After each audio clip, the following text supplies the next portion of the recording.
오늘 주신 말씀 속에 가나안 땅 리모델링이라는 제목으로 함께 은혜를 나누겠습니다. 기도하겠습니다.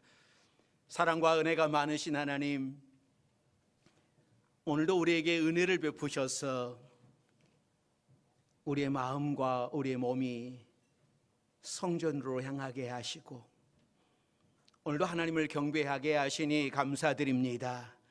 우리를 받아 주옵소서. 또 이 시간도 성령께서 우리에게 말씀하여 주셔서 하나님의 우리를 향하신 뜻을 깨닫고 그 뜻을 따라 살아가기로 결단할 수 있는 우리 모두가 되게 하여 주옵소서. 수고하고 무거운 짐진 자들아 다 내게로 오라, 내가 너희를 쉬게 하리라고 하신 말씀을 붙들고 오늘도 우리의 무거운 짐들을 가지고 하나님 앞에 나와 싸우니, 하나님 앞에 우리의 무거운 짐들을 다 내려놓사오니 우리의 짐들을 해결하여 주시고 회복의 역사, 구원의 역사, 치유의 역사가 일어나게 하여 주옵소서. 예수님의 이름으로 기도드립니다. 아멘. 오늘도 하나님의 부르심을 받고 주의 성전 안에 거하시는 여러분들에게 하나님의 은혜가 함께 하시기를 바랍니다. 우리 교회가 이곳에 있기 전에는 길 건너편에 현재 꽃기호 그 자리에서 시작을 했습니다. 그 당시에 경신에 살고 계셨던 분들은 아마 잘 알지 않을까 그런 생각이 듭니다. 그곳은 공장으로 있었고 또 그 공장으로 사용하던 사람이 또 공장을 멈췄고 빈 상태로 있었습니다.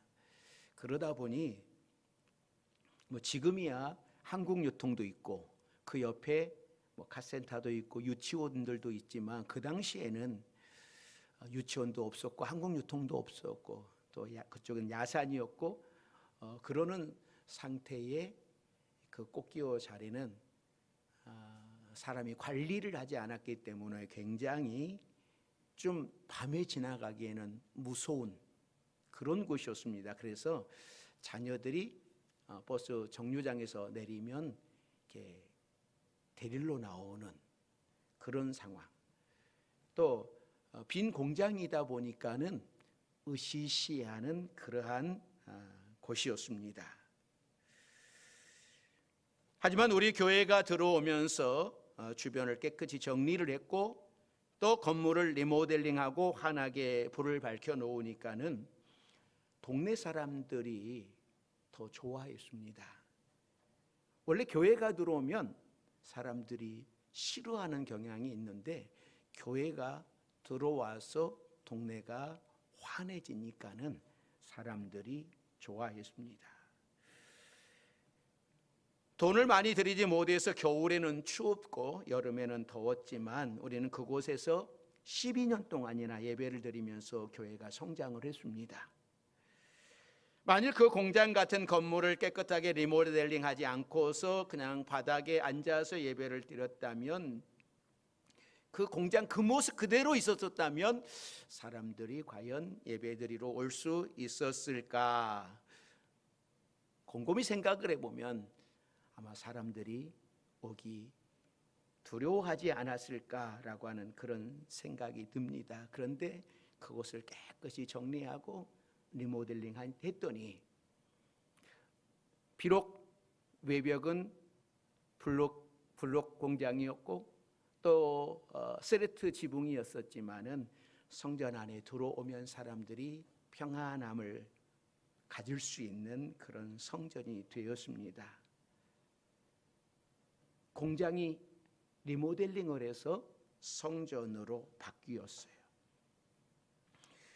하나님께서 이스라엘 백성들에게 가나안 땅을 주시면서 아주 중요한 말씀을 하십니다.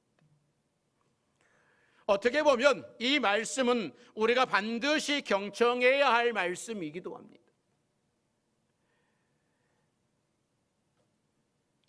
너희가 가나안 땅에 들어가거들 바꾸라고 하는 말씀을 해요. 리모델링 하라고 말씀을 합니다. 예수 그리스도가 우리 안에 들어오면 우리의 삶이 리모델링이 일어나야 돼요.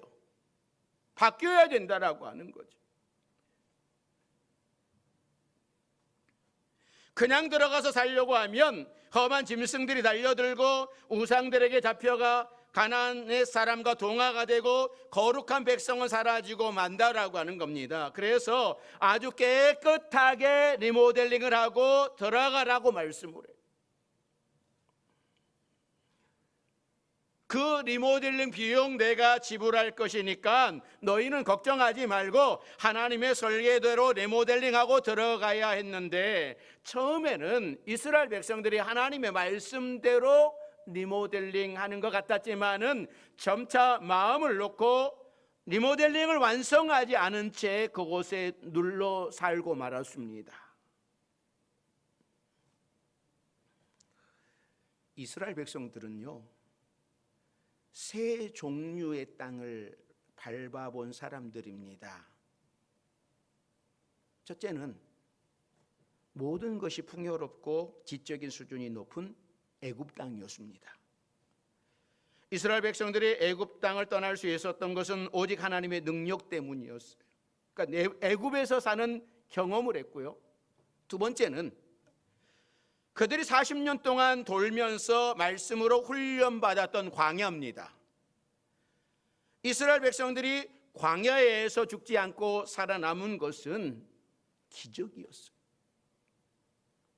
이런 땅에서도 살았습니다. 세 번째는 이제 들어가서 살아야 할 가나안 땅입니다. 하나님께서 이스라엘 백성들이 그냥 애굽 땅에 살게 하시지 아니하시고 가나안 땅으로 인도하신 이유가 어디에 있을까요? 그곳에서 애굽 사람들을 물리치고 한 나라를 건설해도 될 텐데 굳이 광야를 거쳐서 가나안까지 이끌고 오신 이유가 어디에 있을까요? 그것은 가나안 땅에서 새롭게 시작하라고 하는 말씀입니다. 이스라엘 백성들에게 새로운 믿음의 기회를 주신 겁니다. 애굽 땅에서 하던 방식대로 세상 성공을 위해서 사는 세상적인 방식이 아니라 광야에서 배운 대로 사람이 떡으로만 사는 것이 아니요 오직 하나님의 말씀으로 사는 것을 실천하면서 하나님의 자녀로 하나님의 백성으로 살라라고 말씀을 하는 겁니다. 왜냐하면 이스라엘 백성들은 자꾸만 애굽 땅에서 살던 습관을 가지고 살려고 그래요.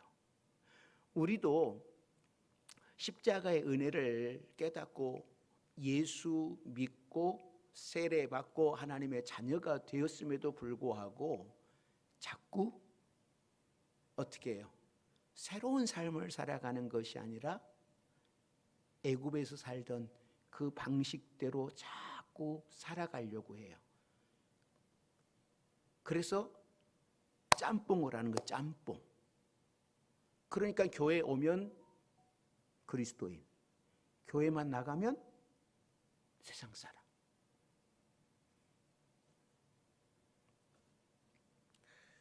하나님은 이스라엘 백성들과 우리들에게 말씀을 해요.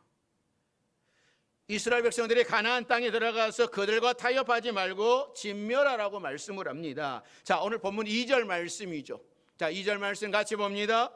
내 하나님 여호와께서 그들을 내게 넘겨 내게 치게 하시리니 그때 너는 그들을 진멸할 것이라. 그들과 어떤 언약도 하지 말 것이요 그들을 불쌍히 여기지도 말 것이며. 그러니까 2절 말씀을 인간적으로 보면 하나님이 너무하신다라고 하는 그런 생각이 듭니다. 어떻게 죄 없는 어린 아이들까지 모두 진멸하라고 말씀을 하시는 걸까? 긍휼의 하나님이 왜 그들을 불쌍히 여기지도 말라라고 말씀을 하시는 걸까? 그들이 하나님을 믿겠다라고 하면 굳이 언약하고 그 약속을 지키라고 하면 되는데 그들과 아예 언약도 하지 말라고 하시는데 너무 하시는 것 아닌가? 그러나 하나님께서는 이스라엘 백성들에게 그렇게까지 하시는 이유가 있는 거예요. 그들과 타협을 하고 언약을 하고 불쌍히 여겨주면 결국 이스라엘 민족이 그 땅에서 그들과 섞이고 하나님의 백성으로 살아가는 것이 아니라 가나안의 방식으로 살아가게 될 것이 뻔하니까 하나님께서 미리 경고하신 겁니다. 그래서 그들과 타협하지도 말고 오직 하나님 말씀을 의지하여 믿음으로 새롭게 시작하라고 하는 것. 결국 이스라엘 백성들이 이 가나안 땅에 들어가 보니까 그 땅은 깨끗한 곳이 아니었어요. 죄와 우상이 가득하고 악한 방법으로 성공하며 살아가는 사람들이 가득한 곳이었습니다. 그러면 그들을 모두 진멸하고 믿음으로 새롭게 시작을 해서 오직 말씀으로만 살아가는 나라를 이루어야 했는데 이스라엘은 그렇게 하지 못했습니다.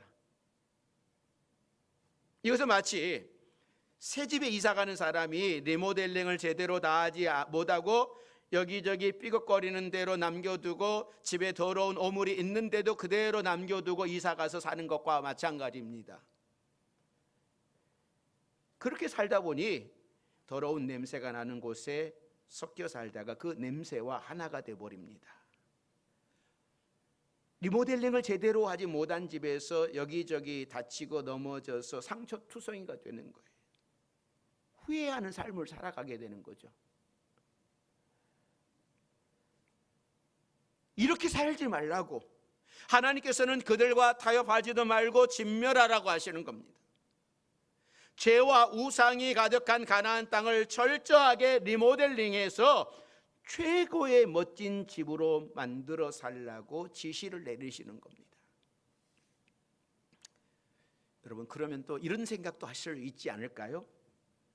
하나님은 왜 아무도 없는 멋진 땅을 주시지 않으시고 우상으로 더럽힌 땅을 주시면서 그 땅을 리모델링하라고 하시는 것일까? 사람들은 이사 갈 때에 새로 지어진 집으로 이사 가려고 하죠. 그래서 얼른 그 새 집에서 살다가 다시 나오고 싶은 거죠. 헌집 사서 리모델링하면 비용도 많이 들고 시간도 들고 공사하는 동안 시끄럽다고 민원이 들어오고 또 불편한 것이 한두 가지가 아니잖아요. 그러니까는 헌집보다는 내 마음에 꼭 맞게 지어진 새 아파트가 있다면 좋겠다, 그런 생각을 하고 새 아파트로 들어갑니다. 여러분, 그런데 제가 새 아파트 청소하는 집에 가보았는데요, 공사하면서 나온 분진들이 너무 많이 있어서 정말 청소하기가 힘들었던 경험이 있습니다. 그래서 입주 청소를 전문으로 하는 업체가 있잖아요. 오래된 집을 리모델링해서 들어가는 것도 힘이 들지만 새 집도 청소하는 일이 만만치 않아요. 여러분, 새 집에 가서 청소 안 하고 새 집이니까 그렇게 그냥 들어가신 분 계십니까? 가서 여러 날 시간 내서 여러 날 청소하지 않았습니까? 만일 집이 5평짜리나 10평짜리나 이 정도 되면은 혼자서 하루 종일 청소를 해도 되겠지만 그 집이 커서 30평, 40평, 50평대가 된다면은 여러분, 둘이서 하루 만에 청소하는 것 아무리 새 집이라도 힘들어요. 해야 할 일이 굉장히 많습니다. 온 가족이 함께 하든지 그것도 안 되면 입주 청소에 의뢰를 해야 되는 거예요. 여러분, 우리가 사는 세상도 그런 겁니다. 하나님께서 리모델링하고 거룩한 백성으로 깨끗하게 살라고 하시는데 내 힘으로는 그것을 감당할 수가 없습니다. 그러면 영적인 입주 청소 업체와 같은 하나님께 두 손을 들고 나가야 돼요. 하나님, 나 혼자 다 감당할 수 없습니다. 하나님께서 해결해 주세요. 그러면 하나님의 도움으로 깨끗하게 해결이 되는 겁니다.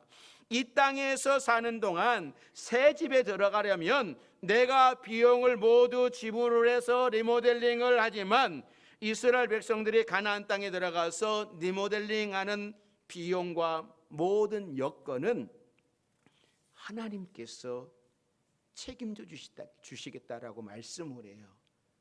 다만 너희는 순종만 하면서 살아가라고 말씀을 해요. 또 하나님께서 염려하신 것은, 만일 이스라엘 백성들을 아무도 살지 않는 땅으로 인도하셨다면, 그 가나안 땅의 사람이 아무도 살지 않았다면, 그곳은 짐승들이 들꽂는 곳이 되는 겁니다. 아무도 없는 땅을 주시면 쉽지 않았을까? 아무도 살지 않는 땅은 어떤 땅이겠습니까? 안 좋은 땅이겠죠. 아무도 살지 않는 땅은 광야였습니다. 그래서 22절 말씀, 22절 말씀 같이 읽습니다.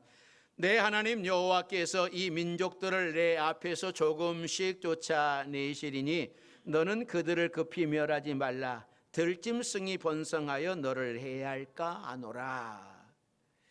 가나안 땅에 사람이 아무도 살지 않았다면 그곳은 분명히 짐승이 사는 땅이었을 겁니다. 이스라엘 민족이 가나안 땅에 들어갈 때에도 살고 있는 사람을 한꺼번에 쫓아내면 들짐승이 번성할까 하여 조금씩 내쫓으시겠다고 말씀을 해요. 하나님께서는 이스라엘 백성들에게 사람이 살 수 없는 땅을 주신 것이 아니라 너도 나도 탐내는 땅을 주신 겁니다. 그래서 그것을 젖과 꿀이 흐르는 땅이라고 불렀어요. 사랑하는 성도 여러분, 하나님께서는 우리에게 최고의 것을 준비하시고 최고의 방법으로 우리에게 주시면서 너희는 말씀대로만 살라라고 말씀을 합니다. 이스라엘 백성들이 가나안 땅에서 해야 할 일은 광야에서 배운 것을 철저하게 적용하는 거였어요. 떡으로만 사는 것이 아니라 말씀으로 사는 법을 실천하는 것이었습니다. 세상적인 방법으로 성공하는 것이 아니라 오직 하나님만 의지하며 사는 것이었습니다. 죄와 우상과 적당히 타협하며 사는 것이 아니라 거룩한 백성으로 사는 것이었습니다.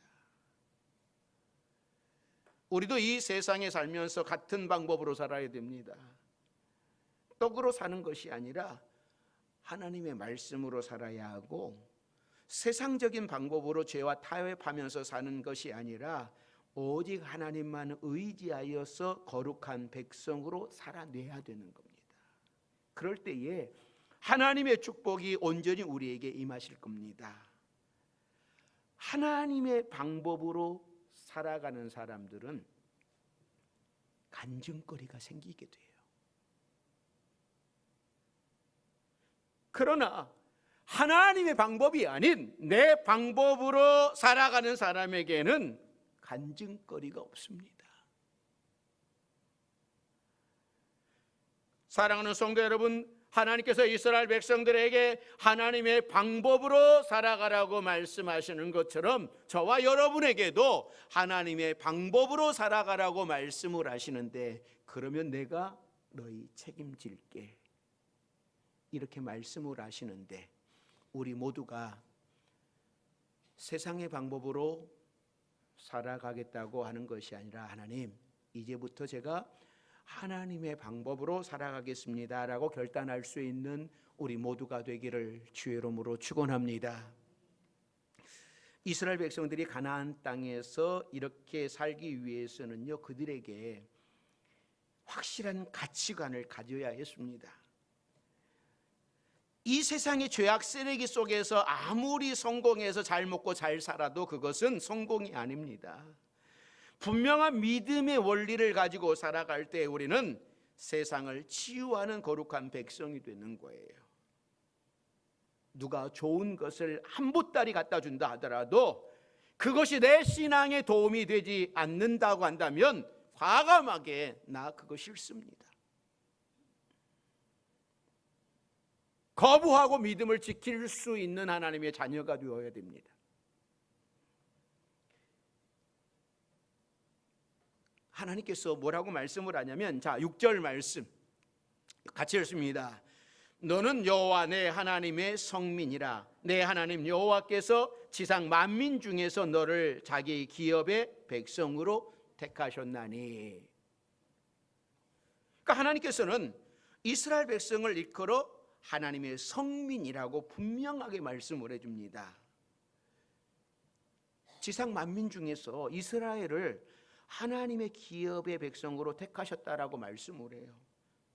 하나님께서 택하신 이유는 이스라엘 민족이 잘나서도 아니고 수가 많기 때문도 아니고 그들이 강하기 때문도 아니라 하나님이 사랑하셨기 때문에, 또 조상들에게 하신 맹세를 지키려고 그들을 애굽에서 인도해 내셨다, 이끌어 내셨다라고 말씀을 합니다. 하나님께서 이스라엘 백성 한 사람 한 사람 노예에서 해방시키시려고 얼마나 큰 기적을 베푸셨습니까?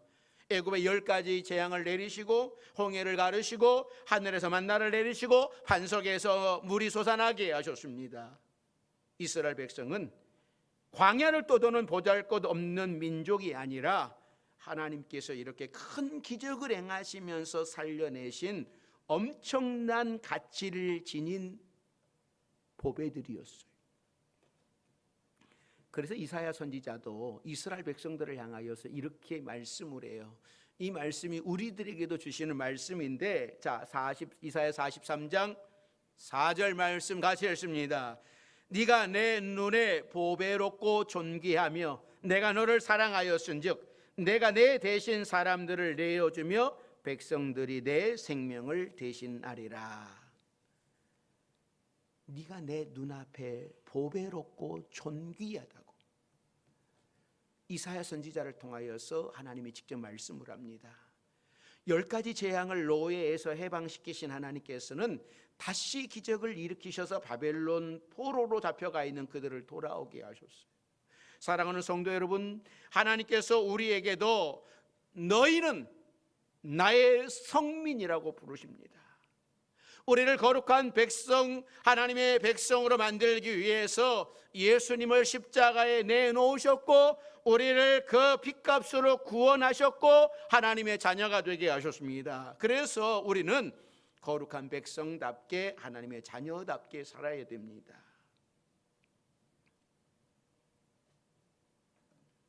여러분, 엄청난 재산을 가지고 있는 재벌 2세가 다 떨어진 옷을 입고 못된 친구들과 어울리고 또 구걸하면서 산다고 하면 여러분, 그 부모가 즐거워할까요? 기뻐할까요? 여러분, 부모의 마음은 어떤 마음이겠습니까? 부모의 기대는, 자녀를 향한 그 기대는 어떤 기대이겠습니까? 내 자녀가 깨끗하게, 정직하게 잘 살아가길 원하지 않을까요? 우리는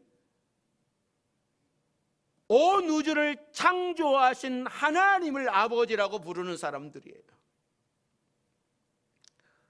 이 세상에 살면서 사탄에게 기죽지 말고 하나님의 자녀로, 거룩한 백성으로 당당하게 살아가야 되는 거예요. 일본에 희귀병을 앓아 시력을 점점 잃어가는 한 소년이 있었습니다. 이 소년은 부유한 집에서 태어났던 터라 유명하다라고 하는 병원은 다 돌아다니면서 검사를 받았지만 어떤 의사도 병의 원인이나 치료 방법을 알아내지 못했습니다. 만나는 의사들마다 기적이 일어나지 않고서는 치료 방법이 없다라는 말뿐이었습니다. 소년을 너무나 아꼈던 부모님은 절을 다니면서 3,000배를 하고 비싼 불상과 부적을 사들였습니다. 나중에는 구슬하고 점쟁이를 찾아다녔지만 결국 이 소년은 시력을 잃고 말았습니다. 모든 걸 체념한 소년은 시각장애인으로서의 삶을 받아들이기로 하고 맹아 학교에 입학을 했어요. 기독교 학교였던 그곳에서 이 소년은 요한복음을 읽다가 예수님을 영접했고, 자신같이 부족한 시각장애인도 하나님께 쓰임받을 수 있고 하나님께 영광 돌릴 수 있다라고 하는 사실을 깨닫게 됩니다. 그리스도 안에서 자신의 가치와 사명을 새롭게 발견한 거예요.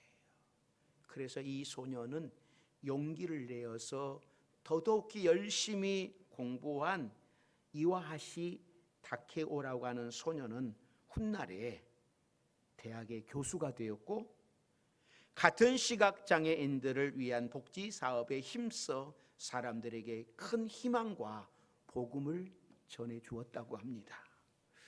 사랑하는 성도 여러분, 여러분의 가치는 얼마나 되십니까? 누더기를 입고 구걸하며 사는 인생입니까? 우주의 주인을 아버지로 모신 거룩한 백성이십니까? 영원하신 하나님을 아버지로 모신 하나님의 거룩한 백성인 줄로 믿습니다. 우리가 거룩한 백성으로 살아가는 길은 말씀을 지키는 거예요. 말씀대로 사는 것이 우리가 얼마나 고귀해지고 높아지는 길인지를 알아야 됩니다.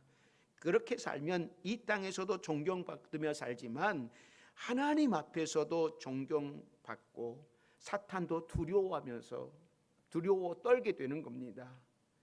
사탄은 죄 짓고 성공한 사람, 쾌락을 일삼는 사람, 남을 짓밟고 올라간 사람은 아주 우습게 알고 함부로 대합니다. 왜냐하면 아무리 잘난 척하고 아무리 성공해도 아무리 높은 사람이 됐다 할지라도 그는 사탄의 보아이기 때문입니다. 그러나 하나님의 말씀을 지키며 사는 사람은 마귀조차도 함부로 대하지 못하는 거예요. 결국 우리가 이 세상에서 승리하는 유일한 길은 철저하게 하나님을 신뢰하는 겁니다. 이스라엘 백성들에게 가나안 땅을 주시면서 그들과 타협하지 말고 그들을 진멸하라고 말씀하신 것처럼 세상과 타협하지 않고 거룩한 백성으로 살아가라고 말씀을 합니다. 우리 인생을 새롭게 리모델링해서 죄와 우상을 몰아내고 세상적인 방법을 살아갔던 것들을 다 몰아내고 하나님의 말씀으로 하나님의 자녀로 살아가라고 오늘 우리에게 말씀합니다. 사랑하는 성도 여러분, 오늘 이 말씀 속에 다시 우리가 새롭게 결단할 수 있기를 바랍니다. 이것도 아니고 저것도 아니고 그냥 어중충하게 살아가는 하나님의 자녀였다면 오늘 리모델링을 하라, 그리고 새롭게 살아가라고 하는 이 말씀 앞에 결단하셔서 하나님이 뜻하시는 그 바를 이루며 하나님의 자녀로 살아가는 우리 모두가 되기를 주의 이름으로 축원합니다. 기도하겠습니다. 사랑과 은혜가 많으신 하나님, 이스라엘 백성들이 가나안 땅에 들어가기에 그들을 향하여 가나안 땅을 리모델링하고 그곳에서 하나님의 자녀로 살아가라고 말씀하시는데, 우리들에게도 너희를 하나님의 자녀로 세워 주었으니 너희가 영적으로 리모델링하고 하나님의 자녀답게 말씀으로 살아가라고 하시는 이 말씀을 붙잡고 우리 모두가 결단하며 하나님 앞에 영광을 돌리며 살아가는 우리 성도들 되게 해 주시옵소서. 예수님의 이름으로 기도드립니다. 아멘.